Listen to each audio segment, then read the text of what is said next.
Hello, sysfailure here again. Must apologise, I wasn't expecting you to be around for a video today, so I've gone on holiday. Well, I suppose I could do something. I could show you around the place I'm staying. I managed to get myself this lovely deal on this nice little cabin here. Just nice little fireplace, something like that. It cost me a pretty penny because, well, it's pretty secluded, as you can see. There's just no neighbours around.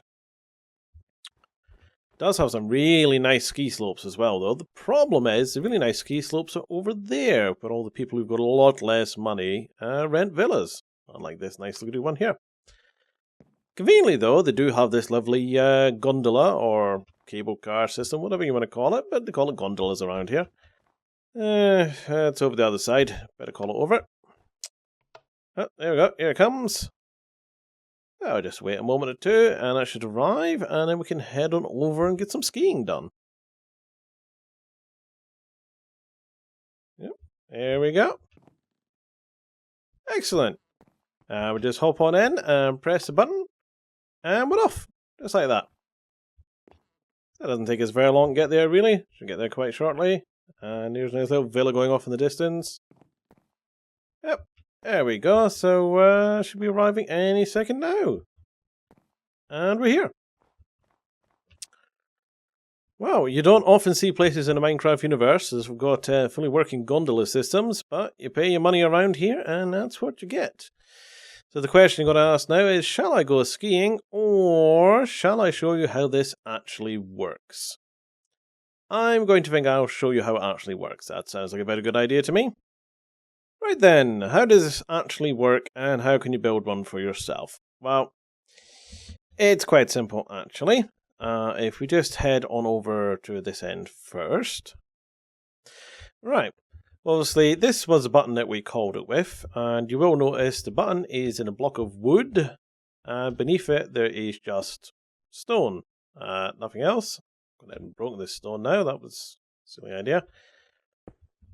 So it's not actually connected to any redstone whatsoever, and I'm not using a different texture pack if you're curious. That is the redstone block there, and everything is default. So how it actually works is, first off, under here I actually have our little cart that we ride in, our little gondola. And this one is got a closed door here, and there's a button there and a button there for the two different directions. And it also has the track above it, including one piece at the end. It's very important to have this extra piece of track there. So let's go back out and call it across. So if we just quickly head along here and watch. So you see that's it moving along. Whee. It's a bit jerky from the side, but from an angle it looks better. And then the door opens at this end, but obviously that's got a closed door down there. So when you actually go inside here and press this particular button, that one you'll also notice doesn't have any redstone connected to it either. It literally just goes into there.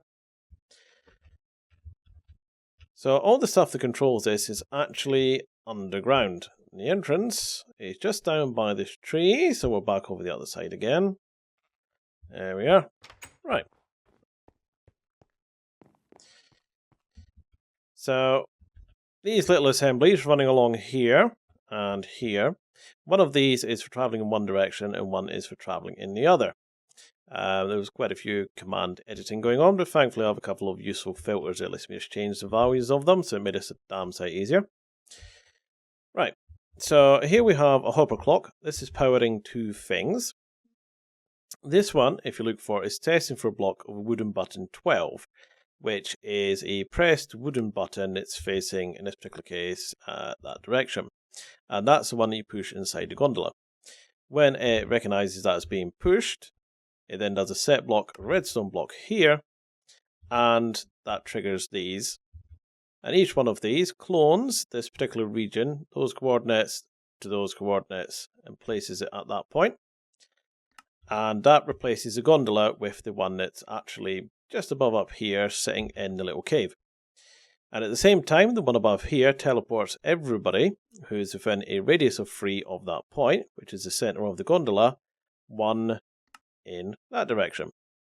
So these commands should activate at the same time. On the occasion, sometimes they seem to do a fraction, maybe a game tick different.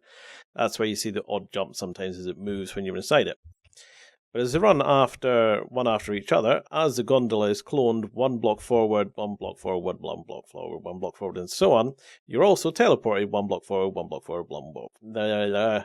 Tongue twister, but you get what I mean. Now, it's important to clone the one that's under there into position because you can't have overlapping areas. You can't take, say that this was your gondola, and you want to move it 1 space forward, so you want it to basically do like that, the game won't allow that. But if you keep cloning from somewhere else, you can keep doing that. And it works as simple as that. The one over here, this one is another wide and button detection. You notice this one is 10. This one actually checks for the call button. Now, it also, if the call button is pressed, we'll then run this one, and this is testing for a stone of type 6, which, if we look here, is andesite. So that's 6.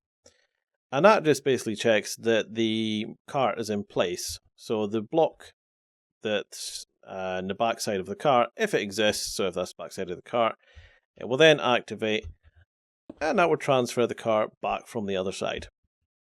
And that's it, really. It's looks like it's horrendously complex, but it's not. It's simply just moving and teleporting 1 place at a time. And the final piece, when it actually arrives, so in the case of this one, it's blocked down here, just clones this open iron door into place so the door opens upon arrival.